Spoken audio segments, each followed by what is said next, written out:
Hello, everybody. Welcome back to Politics Relax. As you can see, there's a lot more people than normal. It's very exciting. We're trying out a new show. We're calling it the Youth Debate, although hopefully we can think of a better name soon. I mean, suggest one in the comments. That's what you should go and do. So basically, we're going to be talking about kind of a big issue that matters to young people, and we're going to get young people across the country and their opinion on the topic. This week's topic, we're going to be reflecting on Boris Johnson's tenure as Prime Minister. It wasn't the longest tenure, but it was certainly one of the more interesting ones. Cameron, you have some polling, I think. So yeah, that's right. I mean, we asked everyone. Yeah, we asked everyone here, our young people from up and down the country, has Boris Johnson's premiership been positive for the UK? And the results are overwhelmingly that people believe he hasn't been. 81.8% responded in that way, 13.6% feel neutral, and 4.5% feel positive about Johnson's premiership. So first up, we've got Maya from Glasgow, who voted on a poll that she believes Johnson's premiership has been positive for the UK. Why do you believe that? So I was kind of thinking more about finding the successes in the failings. So it's not as straightforward, but basically from a pro-Scottish independence perspective, to quote Ian Blackford from yesterday, I would like to thank the Prime Minister in his capacity as Minister for the Union for driving support for independence to new heights. Because he was being so overwhelmingly unpopular in Scotland, many people who voted no in the last India ref have felt totally voiceless and powerless during his premiership, because we cannot remove him and we did not vote for him. Because of his colossal cock-ups with Brexit, it's really helped the pro-independence movement, because Scotland voted so overwhelmingly to stay in the EU. So success in the failings. So we want to move on to our first topic, which you actually mentioned there, which makes my job very nice. So we're going to talk about Brexit. It was obviously the main thing that the last election was fought on. I want to get our first poll. If you think Brexit has been done, give us a thumbs up. If you think it's not been done, give us a thumbs down. Let's see. Thumbs down, a lot of thumbs down, a thumbs up there. We've got some thumbs up, but generally, you can get Cameron, give a big thumbs up. We all know you love Brexit. Anna Maria, you are from London, and you wanted to talk about Brexit. So I just saw you put your thumbs down. So you don't think Brexit's been done? I don't think Brexit has been done. My perspective on it's a lot based on the referendum. I think you cannot get Brexit truly done because of the mishaps that happened during the referendum. We all know the misleading campaign, the bus. I don't think you can truly get Brexit done, even people have been misled. And I think for Brexit, and even during the referendum, they got a choice to leave or remain. There is some people advocated for a harsher Brexit, or the Brexit deal. It's very complex and everyone wanted different things. So you cannot get Brexit truly done when so many people want so many different things with Brexit. And also the legitimacy of the referendum is questioned. Lou, I can see you enjoying a McDonald's drink. You put your thumbs up to say that Brexit has been done. It should be a pretty simple question, right? Yeah, well, I think someone take this off so I can hear myself better. I think Brexit was built on a lie, and as such, people saying it's incomplete or wasn't fully done are incorrect, because the amount that could be done, which was to just ostracize ourselves from Europe in this strange sort of act of self-harm, it's happened. We're insignificant now. We're out the EU. We're out of the conversation in a lot of areas. You can see Boris desperately clinging on to Ukraine as some sort of buoyancy support. He's using a war to scapegoat his own failings. And so I think that Brexit has been done because the damage has been done. And that's the extent to which I believe that's happened. But you disagree, Mirage from Hertfordshire. Why do you disagree? Yes, I completely disagree. I agree in principle that Brexit was based on a bunch of lies. and that we have fallen in the world standing. And although I didn't like Brexit, we do remain top of the table for soft power in the world. But I don't think it's done because Boris Johnson has asked his hypothetical successor to get on delivering and finishing Brexit. If something is done, you don't have to keep on delivering it. You shouldn't have to. It should still be happening without someone carrying it on. It's not done. And Northern Ireland, obviously. I'll do another thumbs up, thumbs down. If you believed in Brexit in 2016, give your thumbs up. If you didn't believe in Brexit, give your thumbs down. I'm just interested to get a lot of thumbs down, thumbs up. But Ben, I saw you with your thumbs up. Do you obviously wanted Brexit to happen? So do you think it's been done? No, I don't think it has been done. I don't think you can accurately say that it has been done when you talk about Northern Ireland. I mean, the state of Northern Ireland is in its worst state since the mid to late 90s. There is an incredible amount of political polarization going on in Northern Ireland at the moment, and there's a massive threat of conflict, not just as a result of Brexit, but as a result of Tory policy as it relates to Northern Ireland. And essentially, they are putting the media before being solutions oriented. And I think that that's really having a big issue for the people of Northern Ireland and the people of the Republic of Ireland at the same time, when they're trying to be solutions oriented and solutions focused, where Westminster isn't. And I think you have a political dissonance there. And I think that's really the main barrier towards whatever getting Brexit done means. You have to start with Northern Ireland. And, you know, the Northern Ireland protocol that we have at the moment doesn't work. It won't work, and it will create further conflict. So you can't say that it's been done until that's been solved. So do you think the government are right to scrap Northern Ireland Protocol, or try to at least? No, I don't. But I think do you know what the real issue is as it relates to the kind of economic and trading implications. I think the government kind of wants to have its cake and eat it, and it's just not working. I mean, I think we've covered Brexit. We've got a lot of views on Brexit. So I want to move on now to the kind of, I think it was probably the defining thing of Boris Johnson's premiership, which was COVID-19.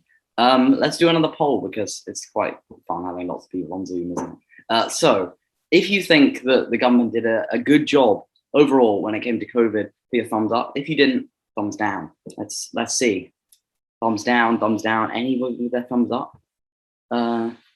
Doesn't seem like. Oh, we got Ben and Mark are kind of, they're ish. They're nearly there. Ben from the Midlands. You can't decide. Yeah, I mean, there's not many things I would defend Johnson on. I think that the general course with the lockdowns was of course the right one, and you know, I mean, it wasn't him who did the vaccine rollout. I don't want to be one of those people who are saying it was him, but we did do well to get the vaccines out. I feel like the handling of the disease on that front was okay. It was the finances which I have the gripe with, and that's why I was like this. I think the Rishi Sunak, of course, is now selling himself as the fiscal conservative, but he had to write off, what was it, £8 billion worth of debt on those dodgy contracts with the PPE. So on that front, I don't think they handled it right. I don't know if we handled COVID as a disease correctly, maybe with hindsight, but I think at the time, maybe we could have done it a bit earlier. But you know, I think stay here. Lydia, you disagree with Ben. Why do you disagree with him? Well, mostly about the point where you said that you thought the lockdowns were the right course of action. Well, the lockdowns themselves, yes. But then the way that they approached them was just, I mean, I was living in Germany at the time. I still am. But like, we started lockdown like the 13th of March. And and then all the people I knew in the UK was just so much later, and so many people had already had COVID because Boris Johnson was having his herd immunity, kill all the old people moment. And then he was just going, then at the end of the first lockdown, he was going through like a popularity crisis. He was thinking everyone's going to hate me keeping them in lockdown. Let's just get them out of lockdown. And so many people died. And then he realized, oh shit, we've got to go back into lockdown. Like, he just kept on going back and forth. And the whole country was just so confused to the point that we didn't even know what the rules were. Like, the whole tiering system, that was just weird. And I mean, from the perspective of someone who was living in a country that just did a much better job with just, I mean, there were some things, obviously there were some negatives in Germany, but in general, we did so much better. So I was just sort of looking on and just seeing everything go to shit, which was amusing, but also like, yeah. Ben, do you want to kind of come back on that? Yeah, I mean, I want to say one of the things with the tier system, and then not linking that to funding, especially in that sort of second quasi lockdown thing, was of course not good. And Andy Burnham did very well to stand up for Manchester on that front. I do think the confusion needs to be added to not just Johnson, I think, and I doubt Maya's going to like this one. Sturgeon really didn't help. I think there was a lot of political, and actually the same for Labour supporter, but I'll say it in Wales as well. I think there was a lot of politicisation on lockdown rules, and I'm not going to do this, not because of what the science says, but that's because it's not what Westminster are doing. So I think that our system really didn't help on that front either. Maya, he did mention you, but you did already speak, and Theo is also from Glasgow. So Theo, I'll let you come back on that one. Sorry, but we want to get around everyone. So I think the onus on the devolved administrations that they kind of wanted to go against Westminster, I think that's kind of, I think that's incorrect. I think that for Nicola Sturgeon and for Mark Drakeford, it was more or so led by science. There was numerous calls for the devolved nations to work together, and it didn't happen. I'm not saying that was onus on one or the other. It did add to confusion, but I think it, especially from a Scottish perspective, it was dangerous. I mean, a lot of Scotland is remote. A lot of Scotland, we don't have as much as fairer access to different levels of healthcare. Our Highland communities are really struggling, especially when the English lockdown ended.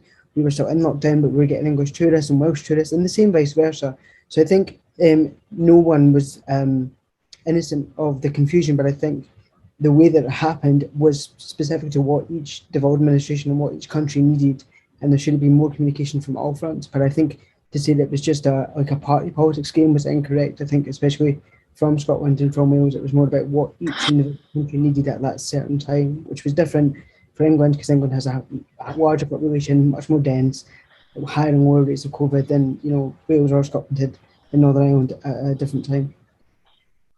So, I mean, we've covered Brexit, we covered COVID, two big crises the PM face, who might well be defined as a crises facing Prime Minister in history, but it's perhaps not what he would have hoped for. But the third one, Russia-Ukraine now.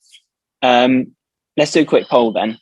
Who feels that Boris Johnson handled the Russia-Ukraine crisis well? Thumbs up, thumbs down.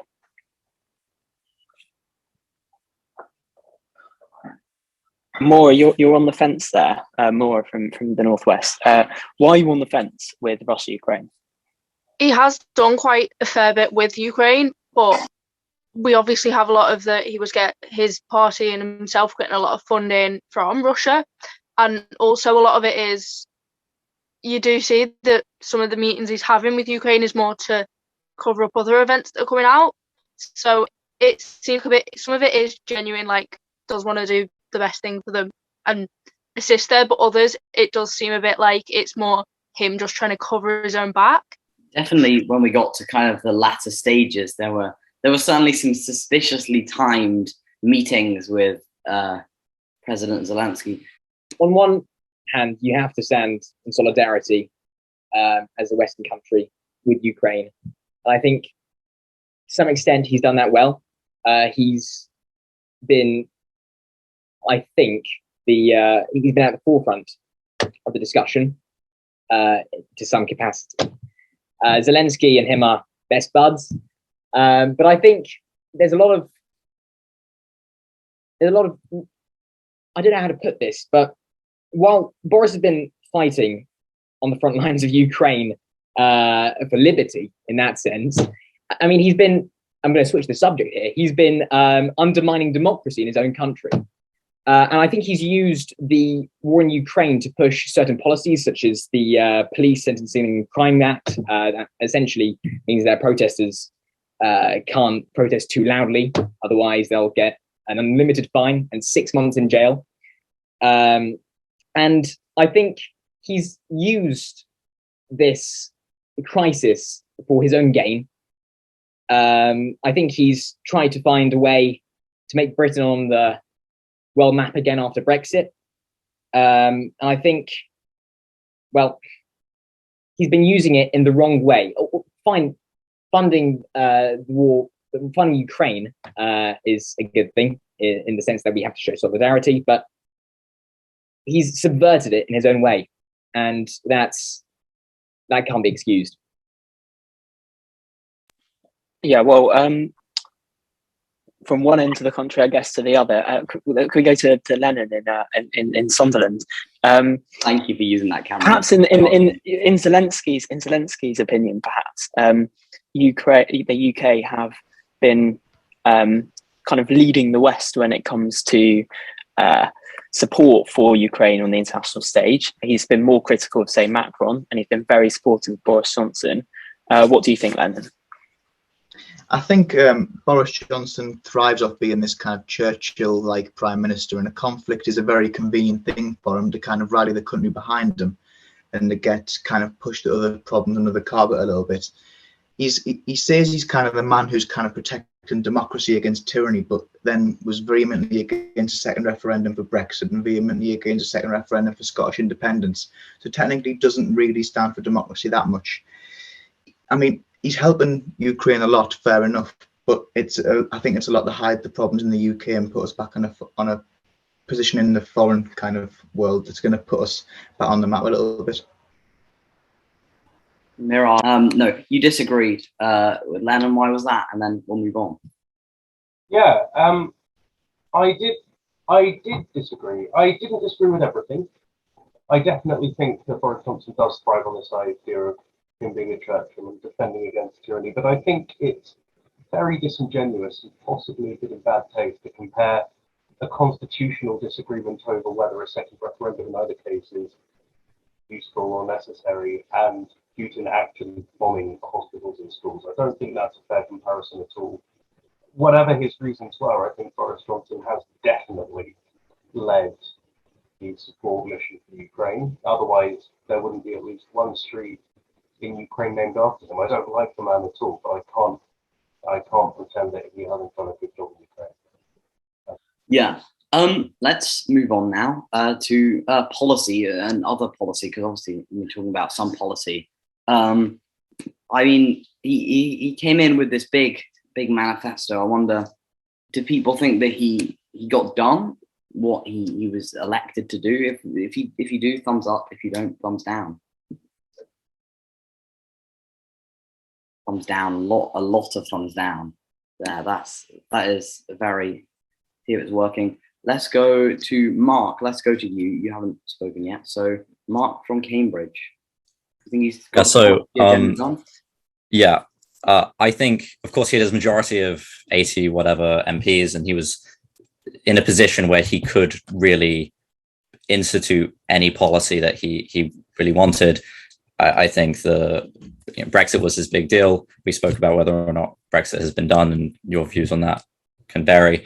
But COVID really stopped him in really being able to do any policy that he wanted. He had that strange period where he could really do anything in Parliament when no one was sitting there because of the COVID regulations, and he passed some strange bills that somehow benefit him during that period. But none of his real manifesto policies he passed in that period or during COVID. And I think, while I greatly disagree with Johnson as a leader and with his policies, I think you kind of have to give him a break there, because that was an impossibly hard situation.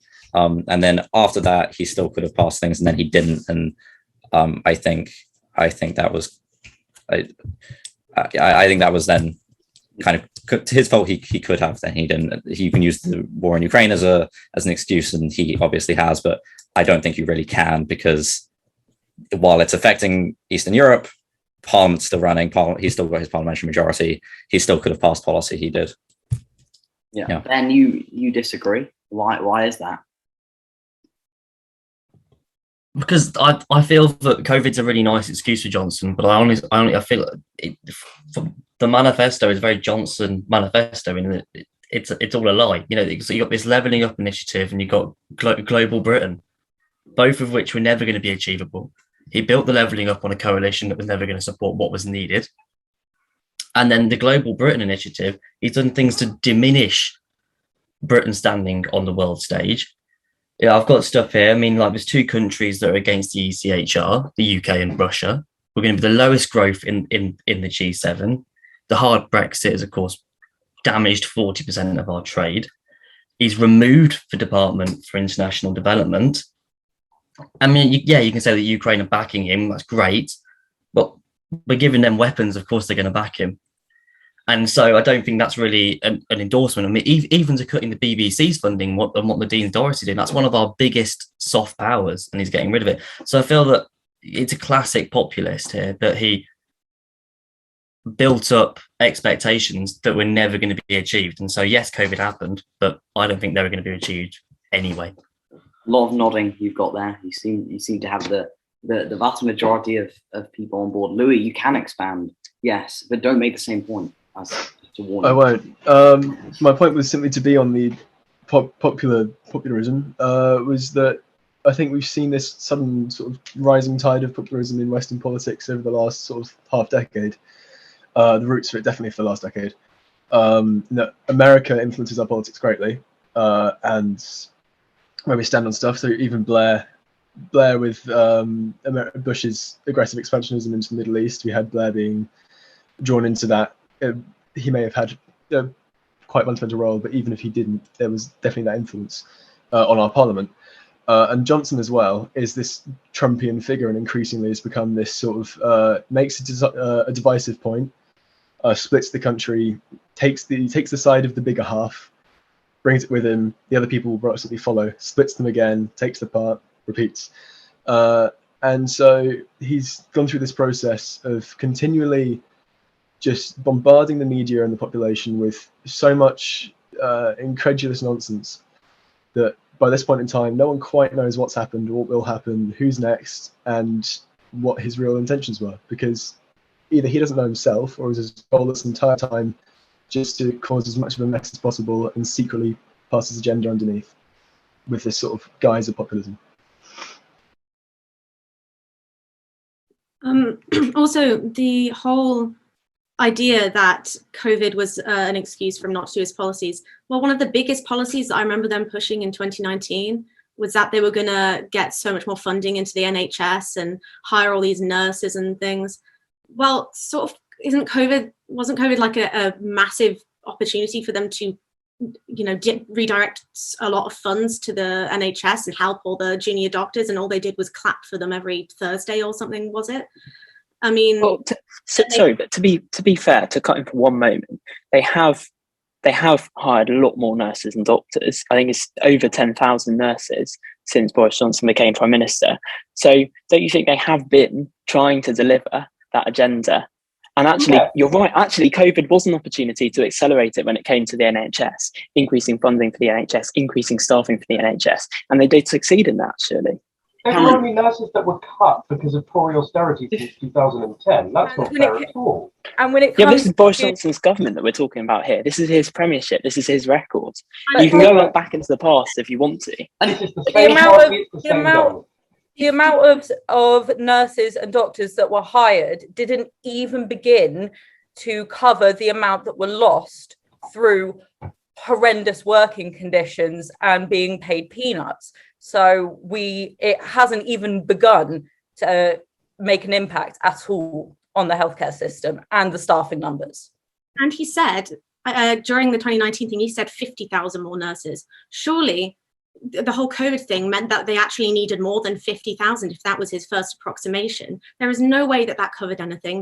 They barely paid. In fact, like, they've offered the doctors what, 2%, a 2% pay rise, but it's like an 11% minus 11%, so they're actually getting like a 9% pay cut. They've done nothing to try and help the NHS through this. They've also been getting PE contracts. The NHS was in collapse before COVID. COVID just made it much, much worse, and made like retaining staff much, much worse as well, which is why we have the system that we have currently.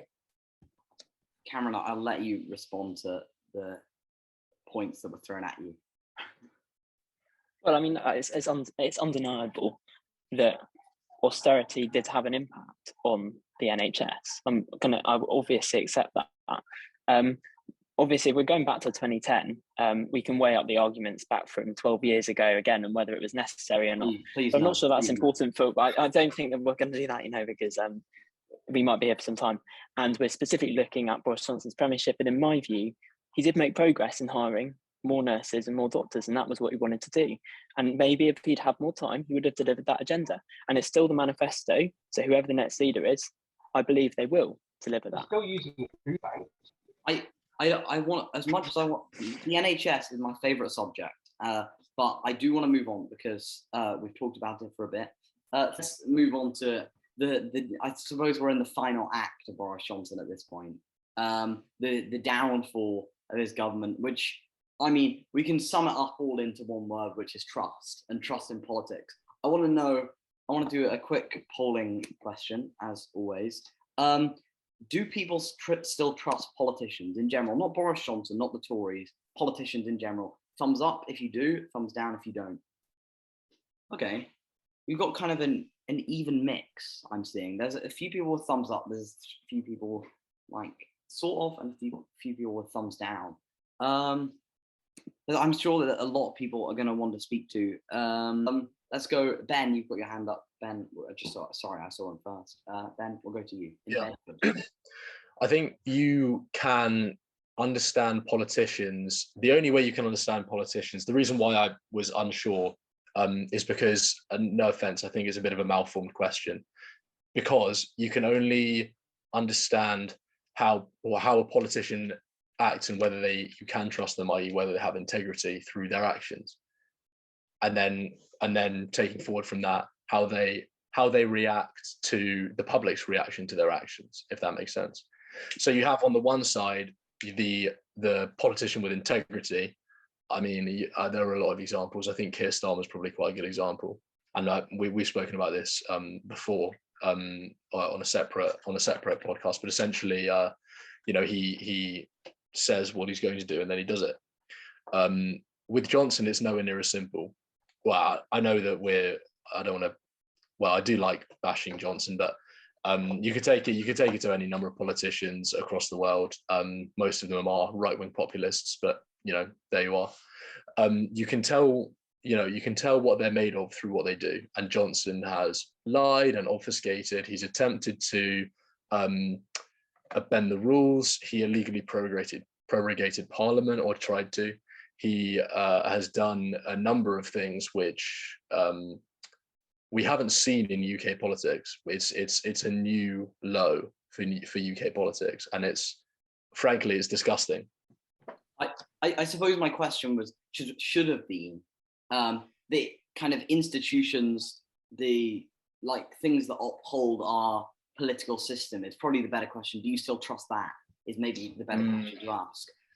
Lydia, you want to add to this? So go ahead. Well, in general, I don't really trust them. I think in general for the country, a lot of trust has been taken away with politicians, because we've had a government in place that has just done they've just done everything for themselves. They even took COVID to try and put money in their own pockets. And I mean, how can you possibly, and then during COVID, while they were, giving PPE contracts to their friends who couldn't really deliver, they were having parties and just getting extremely drunk, which, we couldn't do. It would have been a nice distraction, but we couldn't do it. And so in general, yeah, you don't really trust it. And I think also with the people who are higher up, it's hard to trust them because there are a lot of cutthroat politicians out there. And and a lot of the time, the people who play dirty and who aren't very nice people manage to get to the top, whereas the people who actually want to make real difference, they might stay more local. Yeah, we might try and go to someone who does still have trust in politicians now. Should we go to Theo from Glasgow? I think when it comes to trust in politicians, I think it's the case that that one bad apple. I'm really sorry about that. One bad apple can kind of. I think it's the case that you don't want to let one bad apple spoil the bunch. So for politicians, I mean, Boris Johnson said it in his resignation speech when the herd moves, it moves. And as much as these politicians might think that they're untouchable and they can do whatever they want, it's up to the general public whether they get back in or not. So I think as much as you might question term or whether you can trust them, I do trust my politicians to know that if they don't serve us well and if they don't serve the people that elect them in, that they're not going to get back in. And I think that is this level of trust and power. We have as much power as they do. So I do trust my politicians to do what they were elected to do. And Lennon, you trust politicians as well? To an extent, yes. I think there's no denying that the reputation of all politicians, especially conservative politicians who backed Boris Johnson's lies and who also attended the parties, has definitely been damaged.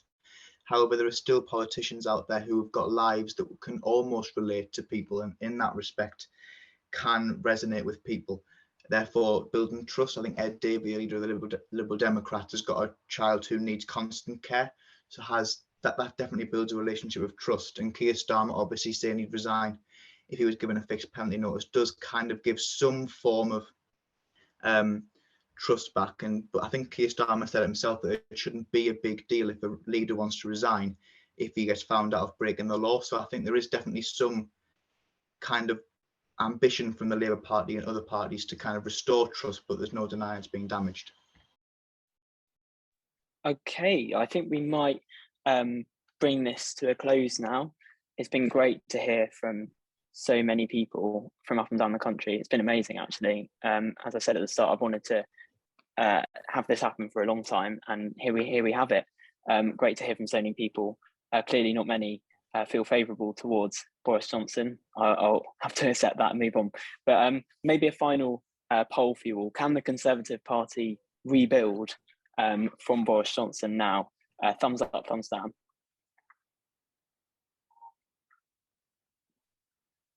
Pretty even mix, I would say. Optimistic view from me there.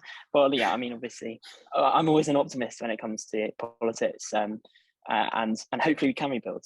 That's my point of view, at least. Some of you, of course, you're going to say no. Hopefully they can't rebuild. Hopefully Labour barnstorm the next election, and I think that's quite likely right now. But yeah, let's finish there. Thank you all for joining us. For people who are watching, please feel free to like and subscribe.